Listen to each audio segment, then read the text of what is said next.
오늘 함께 나눌 말씀의 제목은 나의 생명, 나의 참 소망입니다. 다 같이 함께 따라할까요? 나의 생명, 나의 참 소망. 나의 생명, 나의 참 소망.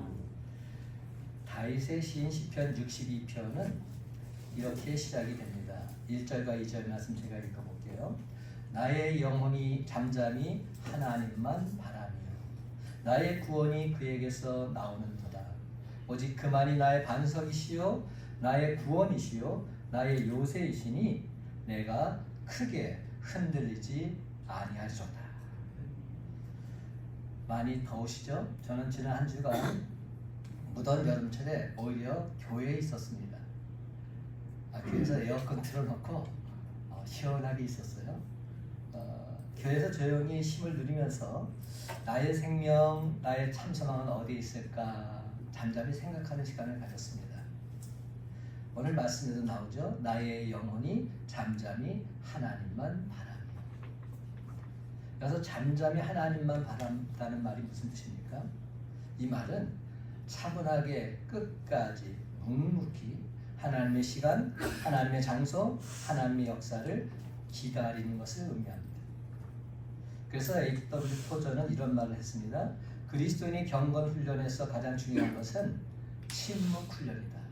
왜냐하면 침묵을 배우지 않고서는 하나님의 음성을 들을 수 없기 때문에 침묵 훈련이 되지 않으면 하나님의 음성을 들을 수 없다는 겁니다. 그렇습니다. 여러분, 기독교 기도의 영성에는 두 가지의 흐름이 있습니다. 한 가지는 간절히 부르짖는 기도입니다. 우리가 일명 통성기도라고 말하죠. 이는 우리가 주님 앞에 간절한 기도 제목을 놓고서 간구할 때 꼭 필요합니다. 또 다른 한 가지는 침묵 기도입니다. 이는 하나님의 음성을 듣기 위해서 필요한 것입니다. 근데 이 두 가지 전통 가운데 특히 오늘날 우리는 이 침묵 기도를 그만 잃어버리고 말았습니다. 그래서 사실 요즘 좀 시끄럽습니다. 때로는 음성을 듣기 위해서 침묵을 해야 되는데 우리는 너무나도 많은 말을 하면서 살아갑니다. 말을 많이 하다 보니까 다른 사람의 말을 잘 듣지 않게 됩니다. 내가 말을 하니까 다른 사람이 무슨 말을 해도 그 말이 와닿지 않는 거죠. 서로가 자기 자신의 이야기만 합니다. 자기 말만 합니다. 여러분, 대화의 첫걸음은 조용히 듣는 데 있습니다. 조용히 듣고 난 다음에 상대방에게 자기가 필요한 말을 해 주어야 하는 것입니다. 이것이 올바른 대화 기법이에요. 그래서 들어야 할 것을 잘 듣는 것, 이것이 바로 지혜입니다. 근데 여러분, 잘 들으려면 내가 침묵해야 하죠. 내가 가만히 있어야 돼요. 내가 말하면 잘 들을 수가 없어요. 내가 침묵하지 않으면 잘 들을 수 없는 겁니다. 이런 걸 제가 읽어본 적이 있어요. 영어 동사 가운데 듣는다 할 때 영어가 뭐죠? 자신 있게 얘기하세요. listen. 이렇게 부담스럽게 말하지 마시고 listen carefully 뭐 이런 말 많이 나오잖아요. 그러니까 듣는다 할 때는 listen이라고 합니다. 동사입니다. listen이라는 동사가 L-I-S-T-E-N 이렇게 6글자로 되어 있어요. 이 6개의 철자를 가지고 만들 수 있는 단어 가운데 또 다른 단어 하나가 있는데 이 listen이라는 말을 잘 조합해보면 이런 단어가 나온답니다. silent, S-I-L-E-N-T, silent. listen을 잘 조합하면 silent라는 단어가 나와요. 이 silent라는 단어는 무슨 뜻입니까? 침묵. 명사로 침묵이고요. 형용사로 조용한, 잠자코 있는 뭐 이런 뜻이 silent입니다. 똑같은 철자인데 조합만 달리하면 이것이 듣는다, listen이 될 수도 있고 silent, 침묵이 될 수도 있다는 말입니다. 어쩌면 이 침묵과 듣는다는 것은 형제와도 같습니다. 자매와도 같습니다. 떨어질래야 떨어질 수 없는 그런 관계입니다. 하나님 말씀을 잘 듣기 위해서는 하나님 앞에서 침묵하는 법을 배워야 합니다. 때로는 기도할 때도 침묵할 줄 알아야 합니다. 물론 여러분, 우리가 큰 소리로 부르짖으면서 통성으로 기도할 때 분명히 있습니다. 그렇죠? 간절히 소리쳐서 외칠 때가 있습니다. 그렇게 부르짖어야 할 때가 있습니다. 그러나 우리는 더 자주 하나님 앞에서 침묵하면서 하나님의 음성을 들으려고 애쓰고 심사해야 합니다. 그래야만 그 문제를 풀어갈 실마리를 찾을 수 있습니다. 내 소리가 너무 크니까 하나님의 음성이 내 귀에 잘 들리지 않는 겁니다. 근데 여러분, 이는 사람과의 관계에서도 마찬가지 아닐까요? 말을 많이 하는 사람은 똑똑해 보일 수는 있어요. 야, 저 사람 참 똑부러지게 말 잘한다. 그렇지만 지혜로운 사람은 아닐 수도 있습니다. 말을 많이 하는 사람은 많이 아는 것처럼 지식이 출중한 것처럼 보일 수도 있습니다. 그러나 인생의 무게가 좀 없어 보입니다. 가벼워 보여요. 말 많이 하는 사람은 좀 가볍다 이런 생각이 드는 겁니다. 그러면 이제부터 우리는 말을 조금씩 더 아껴볼 필요가 있습니다. 그러면 내 안에 하늘의 지혜가 분명 쌓이게 될 줄로 믿습니다. 그래서 조금 더 침묵하는 법을 배우십시다. 그러면 하나님의 음성이 들려지고 다른 사람의 마음의 소리 또한 온전히 들려지게 될 줄로 믿습니다. 제가 늦게 신학대학원에 들어갔죠. 신학대학원이 많이 넘은 나이에 들어갔는데 그 이후로 제가 혼자 기도하고 싶을 때마다 가는 곳이 생겼어요. 그곳이 어디냐면 경기도 포천에 있는 은성수도원입니다. 제가 거기를 가게 된 이유는 신학대학원에 들어와서 의무적으로 영성훈련을 받게 됐는데 그곳이 바로 은성수도원이었어요. 그 수도원에 들어서게 되면 입구에 이런 팻말이 붙어 있습니다. 여기에 들어오는 순간부터 입을 다무십시오. 여기는 말로 은혜 받는 곳이 아니라 침묵하면서 하나님의 음성을 듣는 곳입니다. 그렇습니다. 그 수도원의 특징은 그곳에 있는 동안에는 서로 간에 일절 한마디도 할 수 없습니다. 말을 하는 순간 은성수도원에서 퇴소 조치를 당해야 했습니다. 심지어 부담 없이 식사를 하는 시간 있잖아요. 식사할 때는 좀 말하면서 편하게 있고 싶은데 그 시간조차도 침묵을 유지해야 했습니다. 적막함이 부담스러웠던 저로서는 여간 힘든 일이 아니었어요. 하지만 저는 그곳에서 오로지 하나님 말씀에만 집중할 수 있었고 내가 원하는 기도가 아닌 하나님의 음성에 점점 더 귀를 기울일 수 있었습니다. 지금도 제 영상이 많이 해이해질 때면 그때 기록한 글들을 제가 찾아서 읽어보곤 합니다. 그 글을 읽다 보면 야, 내가 이런 마음으로 말씀을 받았구나. 이런 상태에서 내가 기도했었구나. 얼마나 귀하고 아름답고 감사하던지. 하나님의 그 어떤 세미한 음성을 일도 놓치지 않으려고 애썼던 흔적을 떠올리게 됩니다. 그러면서 내가 이렇게 목회해서는 안 되지, 이렇게 살아서는 안 되지, 다시금 새롭게 힘을 내곤 합니다. 사랑하는 성도 여러분, 이스라엘 백성들이 홍해를 만났을 때 모세를 통해서 들려진 하나님의 명령이 무엇이었습니까? 출애굽기 14장 13절 말씀, 너희는 두려워하지 말고 가만히 서서 여호와께서 오늘 너희를 위하여 행하시는 구원을 보라. 여기서 중요한 포인트가 뭐죠? 너희는 가만히 서서, 이 말입니다. 이 가만히 서서라는 이 말은 조금 전에 우리가 말씀드린 잠잠, 이 말과 일맥상통하는 말입니다. 가만히 서서, 잠잠. 사람의 힘으로 감당할 수 없는 일을 만났을 때에는 말하는 것 별로 도움이 되지 않습니다. 조용히 침묵해야 나팔 소리를 통해서 들려오는 하나님의 음성을 들을 수 있는 것입니다. 그러니까 가만히 서서 잠잠히 하나님만 바라보지 않으시겠습니까? 여러분, 지난 수요일이 무슨 날이었어요? 그건 목요일이고 수요일날 말복이었어요. 말복. 너무 홀리하게 제가 여러분 누가 말복이었어요. 말복. 이 말복날에 되게 보양식을 먹잖아요. 근데 여러분 초복, 중복, 말복 할 때 복자가 한자로 어떻게 되는지 아세요? 복자? 이게 복복자가 아니에요. 사람 인변이 맞아요. 사람 인변의 개견자예요. 그래서 이것을 사람들이 복날에는 도신탕을 먹는 날이다 이렇게 변형해가지고 그걸 장사 속으로 바꿔버린 겁니다. 근데 원래 그런 뜻은 아니에요. 이 복자는 무슨 복자냐면 엎드릴 복자예요. 엎드릴 복자. 그러니까 부복한다 할 때. 그러니까 초복, 중복, 말복이라는 의미는 뭐냐면 더위가 너무 무섭고 힘들고 지쳐서 아예 엎드릴 정도까지 됐다. 쓰러질 지경이 됐다는 거죠. 그래서 그날을 보양식을 먹는 겁니다. 아, 도무지 무대를 견딜 수 없어. 그래서 초복에 보양식 먹고 또 중복에 보양식 먹고 말복에 보양식 먹고 그래야지 여름을 날 수 있으니까. 옛 어르신들이 이렇게 정한 거예요.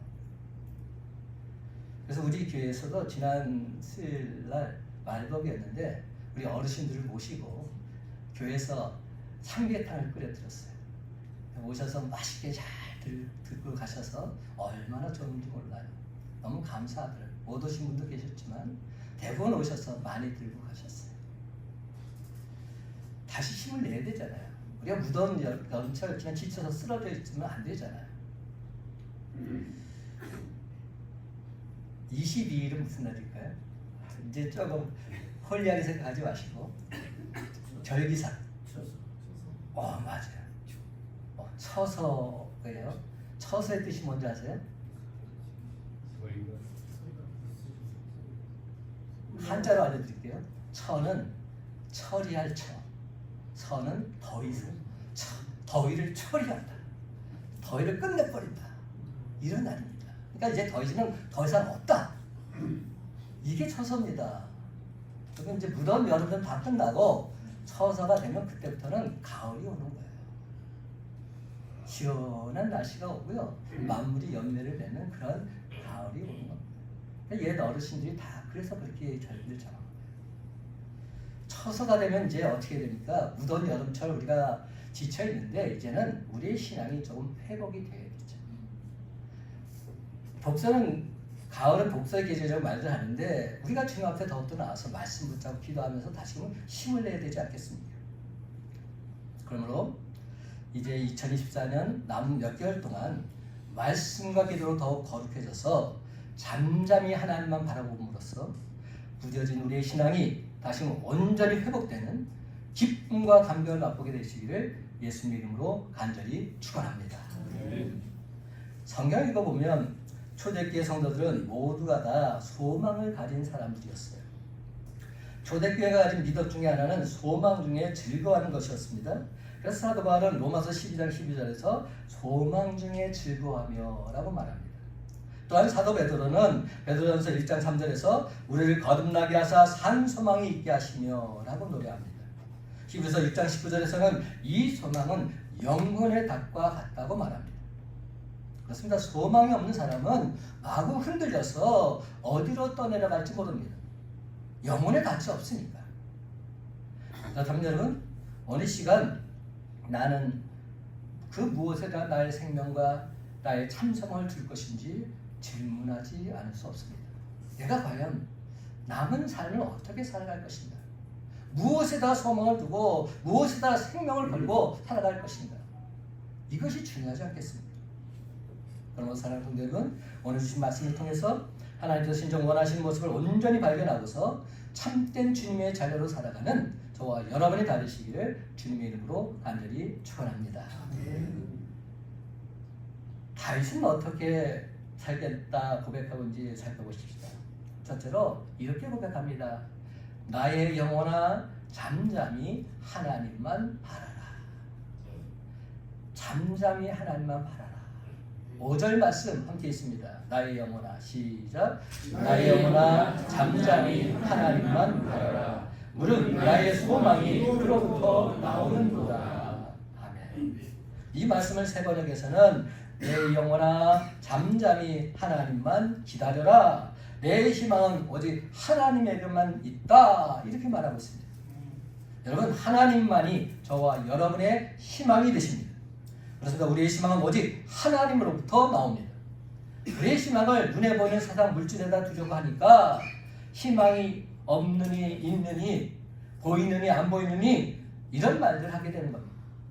우리의 희망을 잠깐 있다 사라지는 안개 같은 것에 두기 때문에 희망이 있었는데 사라졌다 이런 말을 하고 있는 겁니다.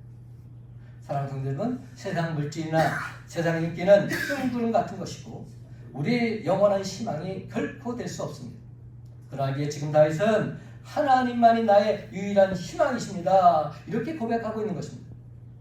그래서 이 세상에 보이는 모든 희망은 희망이 아니며 진정 우리가 바랄 것이 아닙니다. 그래서 사도 바울은 로마서 8장 24절에서 우리가 소망으로 구원을 얻었음에 보이는 소망이 소망이 아니니 보는 것을 누가 바라리요 이렇게 말하고 있습니다.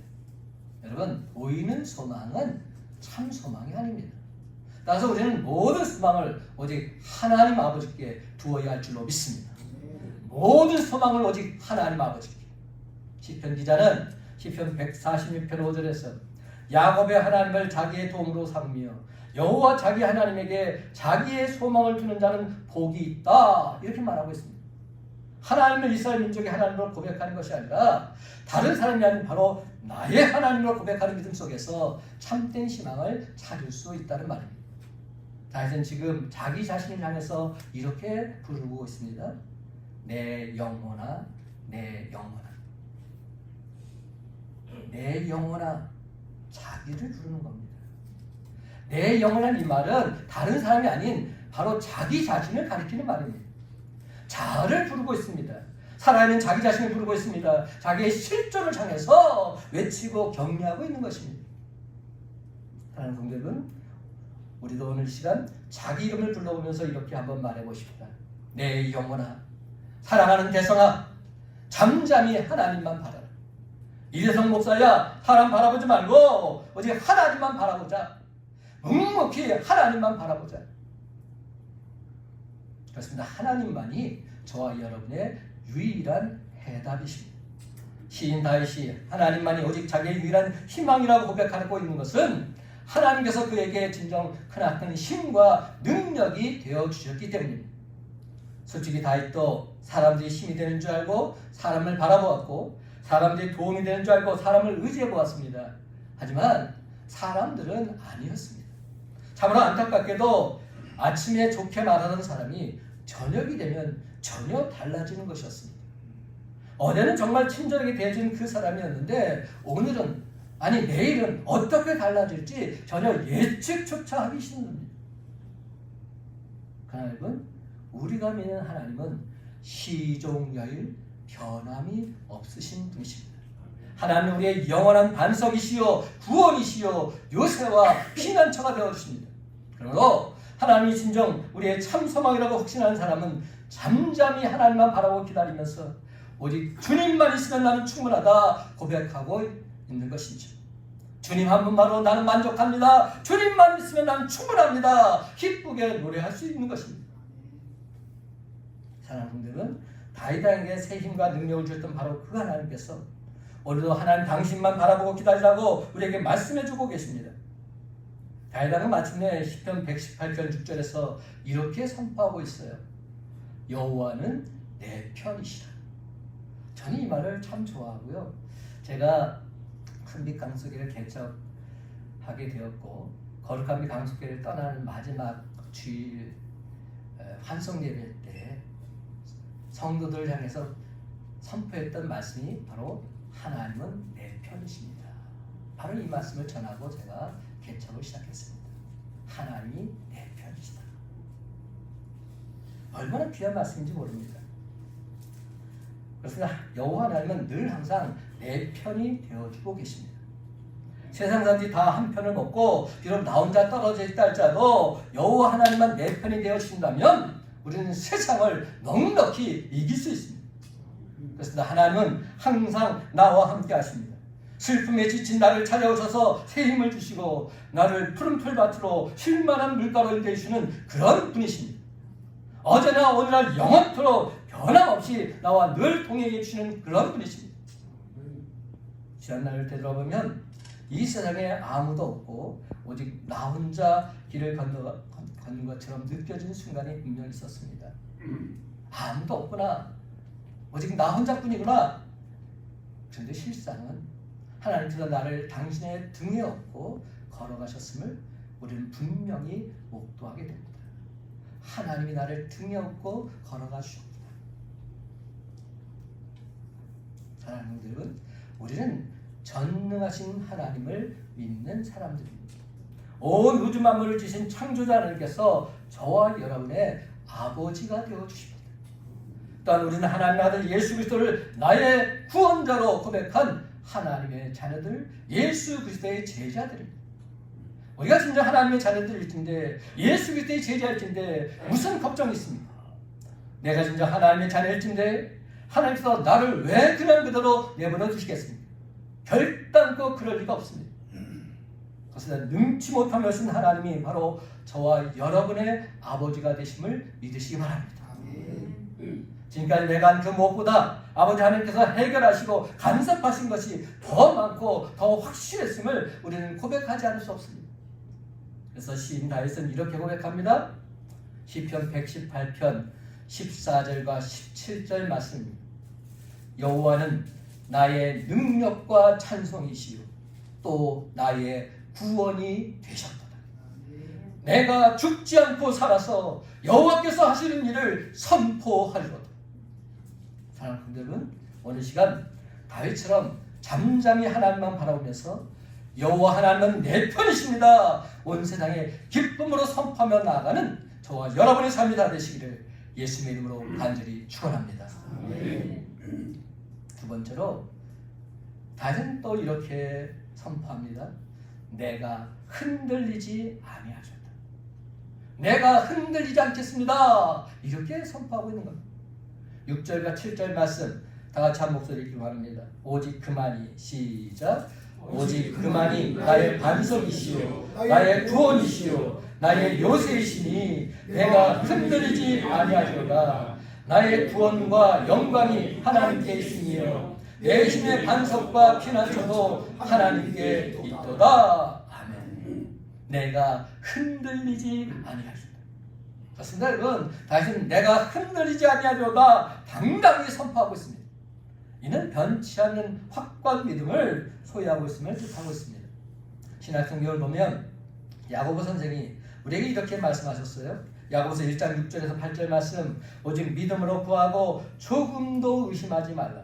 의심하는 자는 마치 바람에 밀려 요동하는 바닷물결 같으니 이런 사람은 무엇이든지 죽게 얻기를 생각하지 말라. 두 마음을 품어 모든 일에 정함이 없는 자로다. 그래서 우리는 오직 믿음으로 기도하고 조금도 의심하지 말아야 합니다. 왜냐하면 우리 주님께서 내 믿음대로 될 자다 분명히 말씀해 주셨기 때문에, 또한 내 믿음이 너를 구원했다 이렇게 말씀하셨습니다. 사랑하는 분들은 주님 안에서 긍정적인 믿음을 가지셨습니까? 그렇다면 여러분도 긍정적인 사람으로 살아가게 될 것입니다. 매사에 부정적인 생각, 부정적인 믿음을 가졌다면 그는 부정적인 삶을 살아갈 수밖에 없습니다. 그런데 제 아무리 잘하고 싶어도 사람 자신이 도무지 극복할 수 없는 한계가 있습니다. 내가 할 수 있는 한계가 있다는 겁니다. 사람으로는 할 수 없습니다. 하지만 하나님으로서는 다 하실 수 있습니다. 우리에게 능력 주신 자 안에서 우리는 못할 것이 없습니다. 빌립보서 4장 13절 말씀, 내게 능력 주신 자 안에서 내가 모든 것을 할 수 있느니라. 모든 것입니다. 모든 것을 할 수 있습니다. 그래서 나는 약합니다. 그러나 하나님은 강하십니다. 나는 부족합니다. 그러나 하나님은 부족함이 없으십니다. 능치 못함이 없으십니다. 우리는 그 위대하신 하나님의 능력을 힘입어서 살아가면 되는 것입니다. 그러나 사랑하는 성도 여러분, 하나님의 도우심을 받는 것을 전혀 부끄러워하지 마시고 도리어 영광으로 알고 범사에 하나님께 감사드리며 살아가시기 바랍니다. 그런데 여러분, 히브리 사람들의 사고는 구체적이고 체험적인 것이었어요. 히브리 사람들은 하나님을 이런 분이다 고백하는 데 있어서 눈에 보이는 어떤 사물이나 경험한 사건 또는 어떤 인물을 가지고서 하나님을 고백하고 있습니다. 그렇습니다. 지난주에 제가 말씀드렸죠. 시편 18편에 보면 하나님은 나의 힘, 나의 반석, 나의 요새, 나를 건지시는 이, 나의 피할 바위, 나의 방패, 나의 구원의 뿌리시요, 나의 산성, 나의 찬송을 받으십니다. 고백합니다. 시편 23편에서는 하나님 나의 목자시라 고백하고 있습니다. 시편 27편에서는 여호와는 나의 빛이요 나의 구원이요 내 생명의 능력이시다 고백합니다. 특별히 다윗은 전쟁을 많이 치러본 사람이었기 때문에 전쟁용어로 고백하고 있습니다. 전쟁용어예요.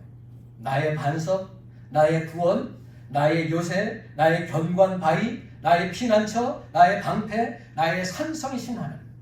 여러분, 이런 고백은 전쟁을 치열하게 치러본 사람만이 할 수 있는 진솔한 고백인 겁니다. 오늘 주신 시편을 자세히 읽어보면 하나님을 나의 영혼, 나의 소망, 나의 반석, 나의 구원, 나의 요새, 나의 구원과 영광, 내 힘의 반석과 피난처라 말하고 있습니다. 한결같이 나의, 내 이런 말로 고백하고 있는 겁니다. 근데 오늘 말씀을 읽다 보니까 갑자기 나가 우리로 바뀌는 장면이 나옵니다. 오늘 8절 보면 뭐라고 표현하고 있는 거 보세요. 우리의 피난처 이렇게 말합니다. 우리의 피난처. 나 중심에서 우리 중심으로 옮겨가고 있습니다. 이 무슨 말입니까?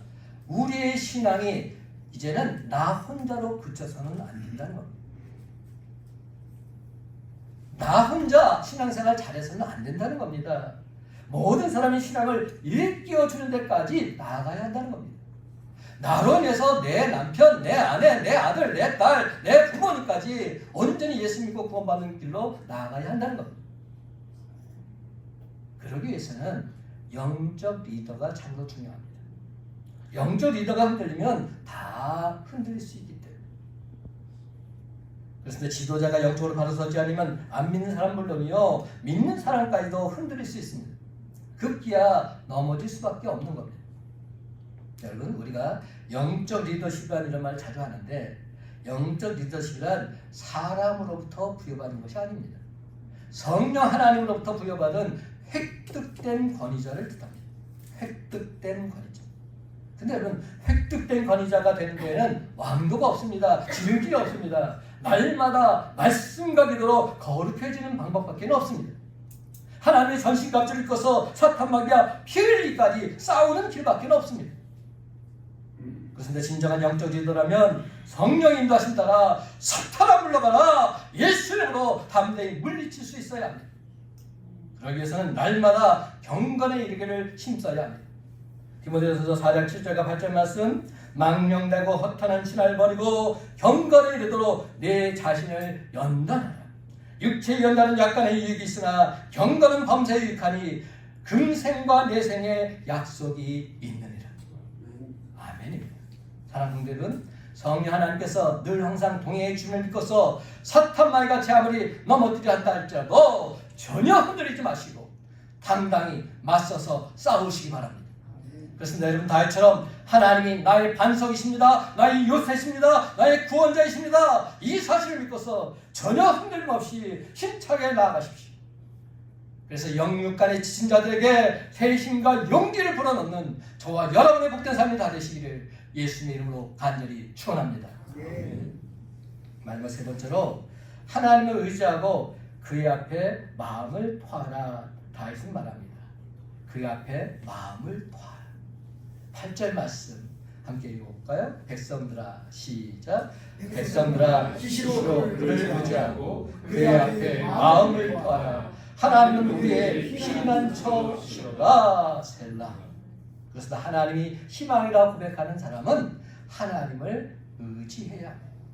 근데 하나님을 의지하는 가장 확실한 방법은 하나님 앞에서 우리 마음을 있는 그대로 다 토해내는 겁니다. 하나님 앞에서 우리 마음을 있는 그대로 다 토해낸다는 이 의미는 무슨 뜻일까요? 사생결단한 심정으로 하나님께 간절히 기도드리는 것을 말합니다. 이처럼 하나님만을 전적으로 의지하는 다윗이었기에 그는 적진을 향해서 힘차게 달려갈 수 있었습니다. 가로막힌 담 담대히 뛰어넘을 수 있었습니다. 시편 18편 29절은 말합니다. 내가 주를 의뢰하고 적군을 향해 달리며 내 하나님을 의지하고 담을 뛰어넘나이다. 얼마나 강력한 메시지인지 모릅니다. 내가 주를 의지하고 적군을 향해 달려가겠습니다. 내 하나님을 의지하고 담을 뛰어넘겠습니다. 이것이 다윗의 고백인 겁니다. 스퍼전 목사님은 10년을 염려하는 것보다 10분간 기도하는 것이 더 낫다고 하셨습니다. 염려라고 하는 것은 또 다른 염려만 불러올 뿐입니다. 그러나 간절한 기도는 비록 염려를 가지고 시작하지만 언제나 하나님께서 감사의 찬양으로 끝나게 해주십니다. 다윗의 시편이 다 그렇습니다. 염려로 시작했지만 하나님께 기도하는 가운데 감사의 찬양으로 끝을 맺고 있습니다. 이것이 다윗의 시편입니다. 왜냐하면 간절한 기도는 모든 헝클어진 문제를 온전히 풀어주는 만능이었습니다. 마스터키와 같기 때문입니다. 그래서 여러분, 하나님을 바라보는 사람, 하나님만이 우리의 유일한 희망이라고 고백하는 사람은 늘 언제나 하나님만을 의지합니다. 시도 때도 없이 무시로 하나님을 의지하고 하나님 앞에 속마음을 토설하게 되어 있습니다. 사랑하는 분들은 하나님을 무시로 의지하고 계십니다. 하나님을 의지한다고 하는 이 말은 하나님께서 내 안에 들어와서 내 삶을 주관하시도록 내 자리를 완벽히 비워놓는 것을 말합니다. 이것이 바로 위임이요 위탁입니다. 위임, 위탁. 내 모든 경험과 힘과 영역까지도 하나님의 손에 완벽히 맡겨드리는 것입니다. 하나님을 내 안에 온전히 모셔드리는 것, 이것이 진정 하나님을 전적으로 의지하는 모습인 줄 믿으시기 바랍니다. 요한계시록 3장 20절은 말합니다. 볼지어다 내가 문 밖에 서서 두드리노니 누구든지 내 음성을 듣고 문을 열면 내가 그에게로 들어가 그와 더불어 먹고 그는 나와 더불어 먹으리라. 문을 열라는 겁니다. 주님께 문을 열면 그러면 되는 겁니다. 여기서 하나님을 의지한다는 것은 하나님께 전적으로 위탁하는 것이요 하나님께 위임하는 것을 말합니다. 그래서 주님을 온전히 의지한다고 하는 것은 주님을 나의 왕으로 초청하고 내 주인으로 모셔드리는 것입니다. 그러면 오늘 시간 주님 제 마음에 들어오셔서 제 삶을 인도해 주옵소서. 제 삶의 왕이요 주인이 되어 주시옵소서. 주님을 온전히 초청하시기 바랍니다. 주님 제 마음이 주님의 마음을 품기를 원합니다. 주님 제 생각이 주님의 생각을 소유하기를 원합니다. 그래서 주님 앞으로 제 모든 행동이 우리 주님의 행동이 되기를 소망합니다. 여러분 이런 고백이야말로 우리 주님을 온전히 의지하고자 애쓰고 힘쓰는 자의 솔직한 모습인 겁니다. 그렇습니다. 여러분 이제 우리는 우리 주님과 진정 동행하는 자들이요 주님이 내 안에 들어 사시는 주의 백성이 된 줄 믿으시기 바랍니다. 요한복음 14장 23절에 보면 예수께서 대답하여 이르시되 사람이 나를 사랑하면 내 말을 지키리니 내 아버지께서 그를 사랑하실 것이요 우리가 그에게 가서 거처를 그와 함께 하리라. 분명히 말씀하십니다. 그렇습니다. 주님은 내 머릿속에만 계시지 않으십니다. 내 마음 한구석에만 계시지도 않으십니다. 내 인생 전체의 삶 속에 다 거하고 계십니다. 그러나 어느 시간 이렇게 다짐하십시다. 나는 매 순간순간 주님을 의지하겠습니다. 주님을 바라보면서 주님께 내 모든 삶 위탁하겠습니다. 위임하겠습니다. 주님께 모든 짐을 맡겨드리고 나 자신을 온전히 내려놓겠습니다. 여러분 이렇게 주님을 의지하고 주님 앞에서 마음을 토할 때 우리 주님께서 행하신 놀라운 일들 날마다 목도하며 체험하게 될 줄로 믿습니다. 희망의 신학을 쓴 몰트만은 부활신앙에 빠진 기독교 신앙은 정말 기독교적인 것도 아니고 신앙도 아무것도 아니다 이렇게 말했습니다. 사랑하는 성도들은 이 세상과 오는 세상에서 우리의 유일한 희망은 오직 예수 그리스도를 죽은 자 가운데서 다시 살리신 하나님 아버지께 두어야 할 줄로 믿습니다. 그러므로 여러분 이제 우리는 소망 중에 잠잠히 하나님만 바라보시기 바랍니다. 우리 삶의 여정 속에서 결단코 희망의 끈을 놓지 마시고 환난 중에도 잠잠히 하나님만 바라보시기 바랍니다. 그 어떤 어려움 속에서도 전혀 흔들리지 마시고 전적으로 하나님만 의지하시기 바랍니다. 하나님께 우리의 속마음을 토설함으로써 반드시 응답받으시기 바랍니다. 그래서 마침내 모든 영광 모든 찬송을 하나님께 올려드리시기 바랍니다. 이제 말씀을 맺습니다. 사랑하는 성도 여러분 택함 받은 하나님의 자녀답게 나의 생명 나의 참 소망은 하나님이십니다. 날마다 힘차게 선포하면서 이 험한 세상 넉넉히 헤쳐나가는 저와 여러분의 삶이 다 되시기를 예수님의 이름으로 간절히 축원합니다.